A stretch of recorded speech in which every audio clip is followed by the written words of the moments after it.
Well, it is about that time again, and we are actually concluding our part 3 series, taxes for the real estate industry as a whole. We did investors, the real estate professional, and today, part 3 of 3, we are with guest Mariette Martinez, EA. She is an IRS enrolled agent, certified QuickBooks Pro advisor, and small business strategist. And really, she is an amazing individual. Shout out to mompreneurs.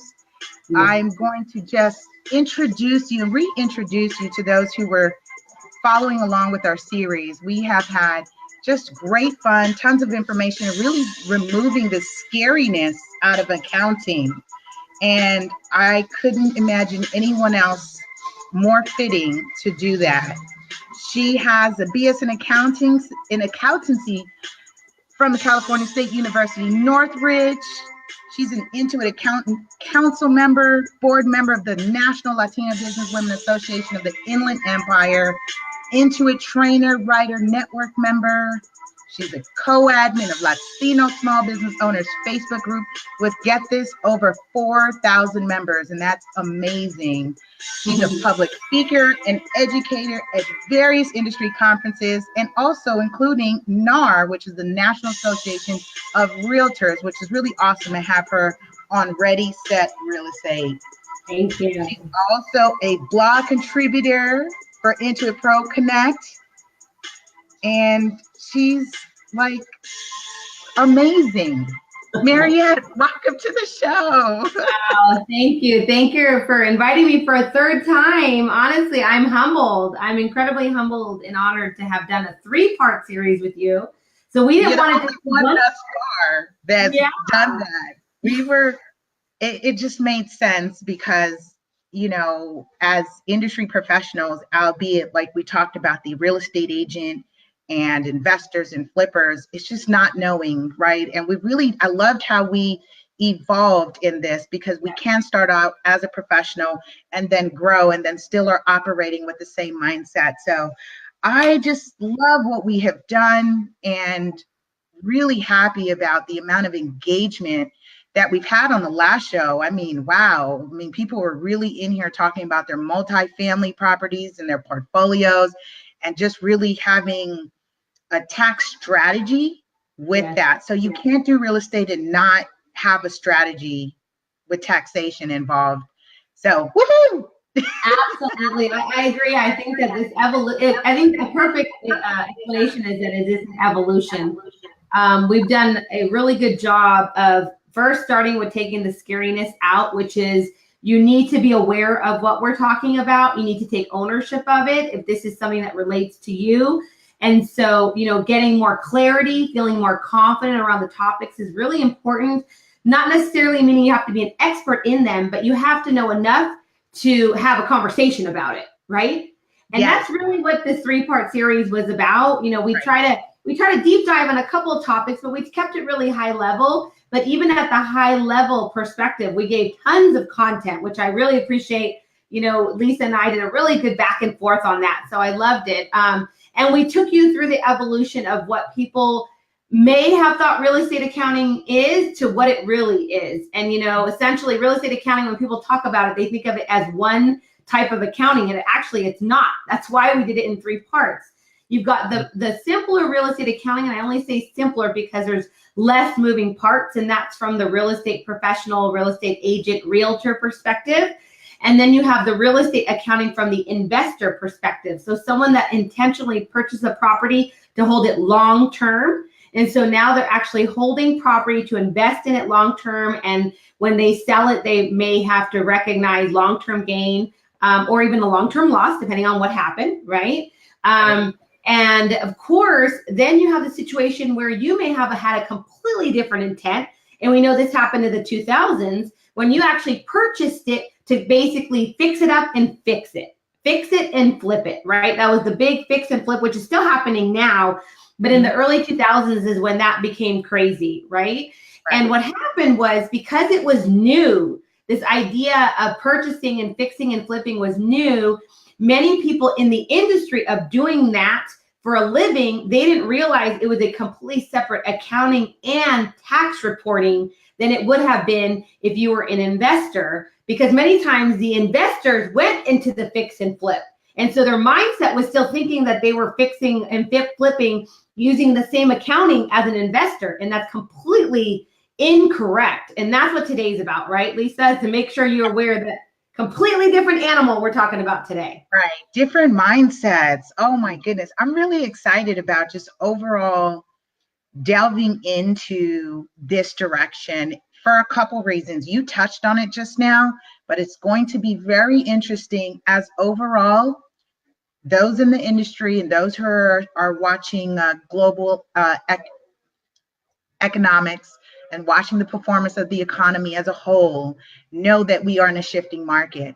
Mm-hmm. And so what has been interesting in those who have been flipping, I'm noticing there are some valid concerns and some anxiety setting on because they may have over leveraged, bought too many properties, and now things are sitting on the market longer. So now, hey, we're coming into the year end or fiscal year end of 2018, and you haven't moved those properties.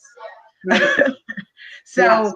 I mean, things to be mindful of, but again, it's always about tax strategy, right? And maybe potentially, because even when you're doing the long term, it's also knowing how to, and this again, full disclaimer, right? Make sure you're reaching out to an accountant to examine and evaluate your portfolio case by case. Mariette, right? We talked about full disclaimer, not giving tax advice here. Right. Just nice, good tips and things for you to be mindful of. But definitely, like I say on my show, full disclaimer, please speak with a consultant directly about your case, your situation, so that you are properly being advised and guided on what you need, on your specific needs. So that was my DRE 017. Yes, and I have it too. Absolutely. We're going to cover some accounting and tax, even though they're high level topics. Absolutely. As Lisa said, you need to connect with your tax professional and accountant. And with that being said, if you are in the fixing and flipping business, please have a qualified accountant and tax professional because of the reporting issues and reporting requirements around this particular type of business. So it's incredibly important. So we're going to cover some topics, but none of this is advice.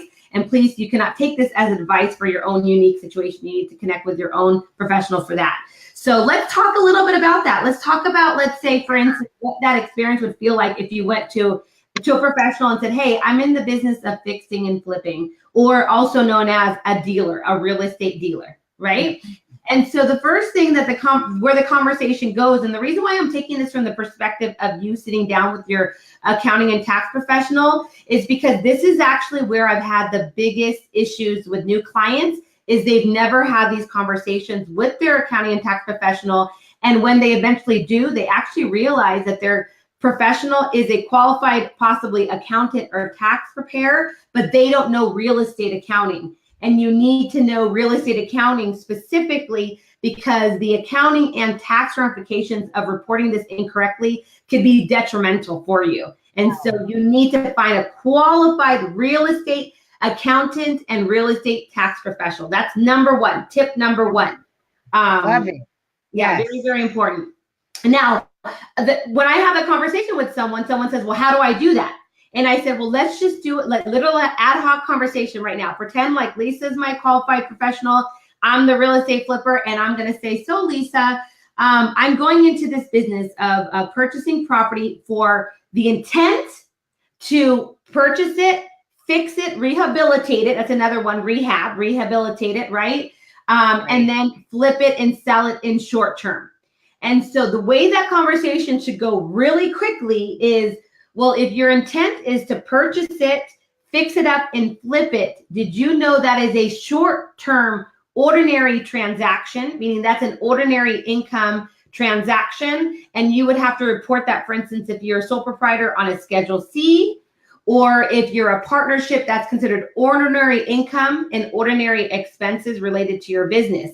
And you're like, wait, what do you mean? Like, people have talked about investing for a long time, and that's long-term, and that's on a Schedule E, and that's my rental property. And the conversation stops right there because the qualified professional would say, no, you didn't say it was long-term. You didn't say you were going to rent it. You said you were purchasing a property to fix it and flip it. That automatically went from a long-term investment to an ordinary inventory asset. You're holding it as inventory to basically resell it, hopefully within that same year or within a certain short period. As you said, Lisa, towards the end of the year, people start getting nervous because they're holding inventory. They're holding properties they thought they were going to be able to flip quickly. They're not holding long-term investments, right? They're holding short-term inventory properties. You see how those are two different animals, long-term, short-term. They're not the same thing. And so that's tip number 2. What is your intent and what did you purchase and why did you purchase it? The reason why that's tip number 2, and that's going to be the most important tip we give you all day, is because this particular topic is still very gray in the actual tax code. It's very non-black and white because intent is still on the actual taxpayer, on the purchaser of the property. So I can still tell the IRS, this was my intent and prove my position, of course, right? But that's still on me. I can still choose my intent. That's a really big deal that I can do that because at this point now, the IRS can't tell me what my intent was.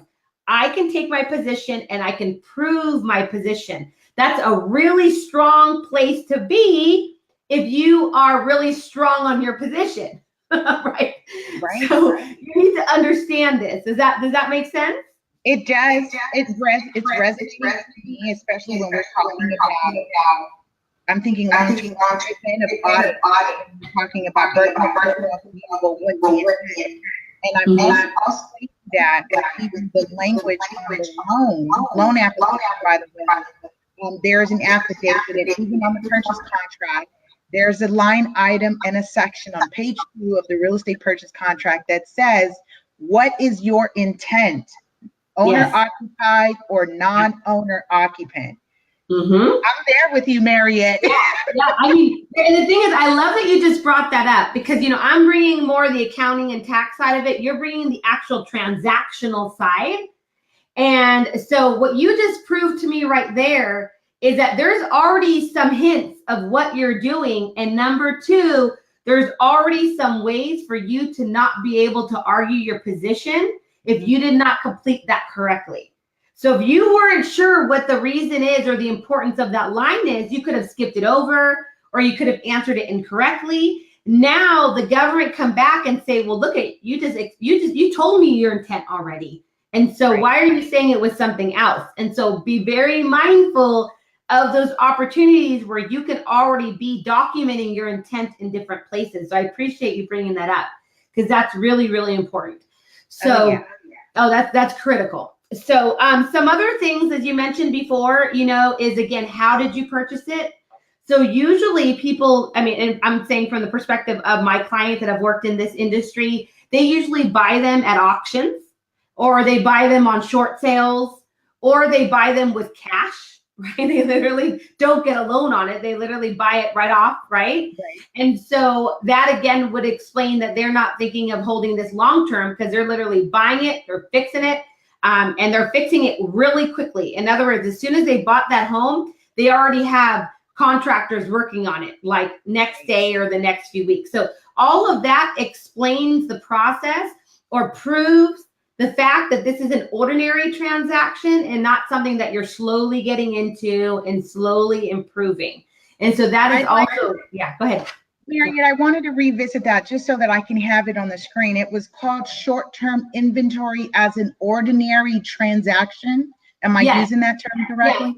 Yes. So there's two things there. So the first thing is when you purchase that property, okay? When you purchase the property from the very beginning, when you purchased it, was your intent for it to be an investment? Then it would be under your long-term investments, under your assets in your balance sheet. But if you purchased it to do a flip, fix and flip, so as a dealer for short term, it would actually still be on your balance sheet, but it would actually be under inventory. That's where it's huge, okay? Now, on the income statement, also known as the profit and loss statement, instead of it being considered long-term transaction, being long-term income, rental property, passive income, and long-term expenses, you actually you're in the ordinary income part of your profit and loss statement. So in other words, you purchase the property, you fix it up, and you flip it, and let's hopefully say you actually have profit on that property, right? That would be considered ordinary income, and you'd have to pay ordinary income taxes on that profit. Ordinary income taxes are much higher than long-term, okay? That's why it's so critical, because if you are doing ordinary income transactions, your tax bracket is at the ordinary income level. If you're doing long-term transactions and you sell this at a long-term gain, let's say, years later, you're at a much lower long-term gain tax rate. So that's why this is critical. I mean, I'm talking from 30% to maybe 10%. Like, we're talking about a huge tax difference based on your intent of that property. Make sense? It makes, if it makes sense, it makes dollars. You know what? That alone was worth its weight in gold. We haven't even jumped into 420 minutes already. And I just know so many people that are flipping, and so many people who are jumping in, and you're paying the gurus and you're paying for the systems. And my whole stance on this, that's wonderful, whatever floats your boat. But when you jump into this, no, this is not, one, for the faint of heart, and two, in order to actually profit, create wealth, we've got to look at your taxation, because taxes just eat up everything that you thought you were doing and making a profit on. Mariette already just totally killed it right now for y'all. I love what you just said. I love what you said, and for two reasons. The first one is, I also, hands up to everyone that wants to take it to the next level and read all the awesome books and follow all the awesome leaders. But this can be very simple. You literally can we're going to go to we're literally day one. You can create an Excel spreadsheet, which I would prefer you do it in QuickBooks, but let's go way back. You can create an Excel spreadsheet and say, these homes I purchased with an intent for long-term. I'm going to buy them. I'm going to rent these out, and these are my long-term investments. These homes, I intend to go ahead and fix and flip them. Completely different section in my Excel spreadsheet. I'm keeping track of the transactions completely separate. Why? Because they're going to be reported in two different places on my financial statements and on my tax return. Now, you may not know where they're going to be reported differently on the tax return, and I actually don't even expect you to, but what I would love for you to get awareness just today is to know the importance of having them in two separate places. Because when you go ahead and get that qualified accountant and tax professional, they're going to have you do that. And so if you're already doing it, you're already a step way ahead, because they're going to say, I need your long-term investments and your short-term fix and flips completely separate, because I need to report them separate. And you're going to say, uh-oh, I haven't been doing that. Well, hopefully after this moment, you now know that you have to have them separate. Now, just to make everyone's life easier, if you're using QuickBooks, okay, and I'm going to keep this real simple, you actually can do something called classification, where every time you buy a property and every time you do a transaction in QuickBooks, you can say, this is for my long-term investments and this is for my fix and flip. And so you're essentially already separating them electronically in an electronic software, and the magic is happening for you already. Excel won't do that for you. You're literally doing that manually. If you're using an electronic accounting solution like QuickBooks, you can already separate them into different classifications, and your accountant and tax pro is going to adore you, because now you essentially did probably 80% of their work. You did most of their work for you. So that's huge.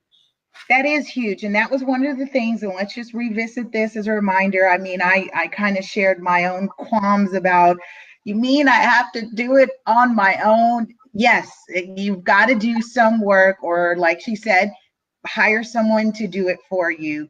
But somehow Oprah's quote came in my mind. It says, sign your own checks. For some reason, I feel like you should know where the money's going, because then I think you'll be more mindful of your expenses. You'll be more mindful of where things are being allocated. And this is your financial plan. This is your business. So I'm speaking to myself too while I'm saying that. I love the sign your own checks. And let me tell you something I love about the sign your own checks from a perspective of growth and of scaling. So we all signed our own checks in the beginning. So when we started whatever entrepreneurship journey we chose to do, whether it was to, buy real estate and hold it, buy real estate and flip it, be an accountant like myself, I did everything on my own in the beginning. It was my very overwhelming years, right? But then eventually when I started to grow and want to grow and scale, of course I need to bring in help. But now I know exactly what they're doing. Now I know at a high level, I can go in and see what my helper is doing or my right-hand person is doing and saying, hey, you need to separate that. I see you creating folders, and this is something else I've done with my clients, is they create folders for their properties, and I'll literally have them put San Andres-I, because that's an investment property. San Juan-S, because that's a flipper property. So even from the paper, from literally when they're compiling their papers before we're going to scan everything and put it in electronic storage, which we do, I'm already having them think from the mindset of dealer versus investment, dealer versus investment. So actually forgive me, I don't actually have them put F, I actually have them put D. So any property that's a flipper dealer is a D, and any property is long-term investor is an I. And so they're already, even from the way I label everything, it says I, D, D, D, D. And so when the professional comes in, the accountant, I can say anything that has -I is investor. Anything that's -D is a flipper transaction or a dealer transaction. And so again, you need those identifiers to go ahead and prove your case. It's really, really important. I love it.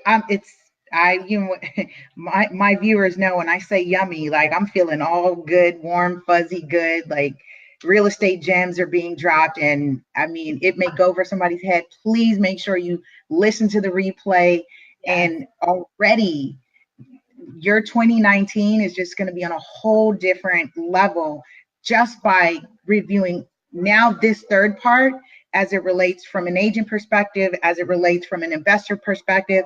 And now she's giving us the vocabulary from a dealer perspective, as a flip investor or running a flip business. Know these terms. This is what this show is about. The terms and concepts to empower you so that you know what you're doing and you feel confident in doing it. So woohoo, winning. Yeah. And that's what it's about. We when we first talked about this, I can't believe 2 months ago, we said our entire goal was to create clarity and confidence. That was it. That's why we choose scary accounting. And that's why we started on Halloween, because that's all, clarity accelerates your growth. Clarity accelerates your success. And clarity truly builds wealth, because as you create clarity, you're able to now have a much more clear journey to whatever that wealth building journey is going to look like. And so that was my entire goal for this series. And I'm hoping that that's what we're accomplishing. And I love that you mentioned, this possibly is over your head. Remember, I've been doing this for 20 plus years. I'm talking like as if I'm talking to any other person in my circle. But what I want you guys to do, and that's why I appreciate Lisa so much, is now you have the full story. Go back and listen to step 1, step 2, and step 3, because we really made an effort to build on each other. And so I love that you have so many opportunities to learn. I mean, she has it on like 1,000 different platforms. And we're going to be on a major one come 2019. Like, just next level. But I want to share, shout out to Landscape Larry, Antoine Larry from South Carolina. He says, thank you. I'm in the dentist chair taking notes, he says. I love it. And he's truly committed, because I know he sets his reminders for when my show comes on. Really appreciate you for this. And I made a point that I was gifting you a Ready Set Real Estate shirt. So that'll be in the mail. I'll be able to wear it. Yes. And Larry also adds clarity and confidence. Love it. Yes. And he knows that whole keep it simple. We do that. This is what this show is. It's like basics, but as long as you're hearing this, the words, you're planting the seeds, because as people are spending, like I said, my qualm about people investing largely in systems and guru and all that level, it comes down to basics. Like I always ask people, do you know where your local county recorder's office is? Yes. Something basic. Before you go into full throttle systems, like, do you know where the assessor's office is? Do you know where recorder's office is? Do you have a local title rep company? You know what I mean? Mariette, don't let me start. Oh no, I would even keep it simpler than that. So when I have that first meeting with my real estate clients, I start with and you can correct me. I know it was a HUD one forever. Now it's just a settlement statement, right? Is that what they call it now? Okay. Or the closing statement? Yeah, the closing statement. I would go ahead and say, have you ever actually posted a closing statement into your accounting program? What? I'm like, yeah, literally, like have the debits and the credits, and you have the money going in, and maybe some expenses or costs that you got reimbursed. Like, have you ever gone through the process of putting that into any kind of program to see the ins and outs, literally see how it all balances out, and how you'll see some stuff on your balance sheet and you'll see some stuff on your income statement?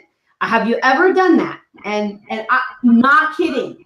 Probably 8 out of 10, and I'm being conservative, probably 9 out of 10, have said they've never done that before. Right. And like that is literally the basics of all real estate accounting, is how to post a settlement statement, because you need to know that everyone deals with it. Everybody gets them. Everybody needs to report them somehow. Yes. So start there. Just start with there. I mean, Mariette, that's a great example. The fantastic thing is that statement, that legal size statement actually says, keep for your tax records. There you go. Oh yeah, and it says that on purpose, because it's usually me that has to input it. That's why. But I don't want to input it. I want my clients to input it, because again, that creates clarity. Absolutely. They see so many pieces of the pie, and that also creates confidence, because they're like, okay, I can do this. Like, I can do this. I thought I could never do this. Now I can. And you should just see their faces light up. Like they feel like an awakening, like someone took the blinders off. Finally, someone took the blinders off. And so it's a really cool experience it sounds funny that it's a cool experience having someone learn how to enter in a closing statement, but it actually really is. It really is. And you actually, you clued us in. Great segue, actually. In the interim, I have been doing Real Estate Bite shows. So I'm just basically taking snippets of words, Like we covered wire fraud on the last my last episode. I just came in and talked about how to do a wire, because most people who've never transacted that way and opened an escrow don't know how to do a wire. So we talked about wire and wire fraud. And as you're talking about that, I will get to the point in the Real Estate Bites shows where I will actually be going over the closing statement, because people get sticker shock with those line items and like, whoa, where's this money coming from? Where's this money going through? How is it? And then we will talk about it. And I think when people are more, when they see it, and then you are aware, you're more at ease and say, well, this is the norm, rather than feeling like someone is gouging you for every penny. Like, no, this is the transactional cost. Yes, exactly. And this is where it is. Like, not only this is the cost, but this is where it all, like, you can see it laid out. So when you do that entry, it's a journal entry basically in accounting. You can see the numbers go into different lines on your financials. And again, like, talk about clarity. Not only did you learn about how to create the journal entry, you now learned about what goes on the income statement, what goes on the balance sheet. You learned all that just by entering in one closing statement. So it's a very cool experience. And when you get to that point, before you get to that point, let me know. And I will promise you now, I will create you a video, and you could even share that video after the fact if people want to learn how to do it in QuickBooks. I'll do it for you. Absolutely. See, you guys, tons of content, resource, information. This is why it's Ready, Set, Real Estate. That's why. This is why. So we were, just to recap, you had number one, find a qualified real estate accounting tax professional, because Mariette said whole nother beast. She provided tip two, what is your intent of that purchase? And what did you purchase, and the goal of the purchase. So she talked about intent, intention, and basically how you have the upper hand when it comes to taxation, in terms of being clear on what your intent for that property or that investment is. So short-term inventory or long-term investment. Yes, exactly. Yes, exactly. And the third one was, once you know what the each property is, you can do something as simple as just identifying them, separating them. I gave you the example of kind of the more manual way is creating an Excel spreadsheet and having all your investors on the I sheet and all your dealer transactions on the D sheet. Or I gave you a much more easier and efficient process, which is if you use something like QuickBooks, you can use classes. They're called classes, where you can identify all my investor transactions are in the investor class, and all my dealer transactions are in the dealer class.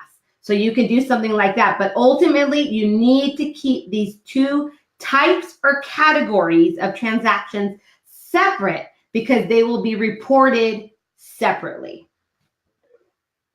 Very, very, very important.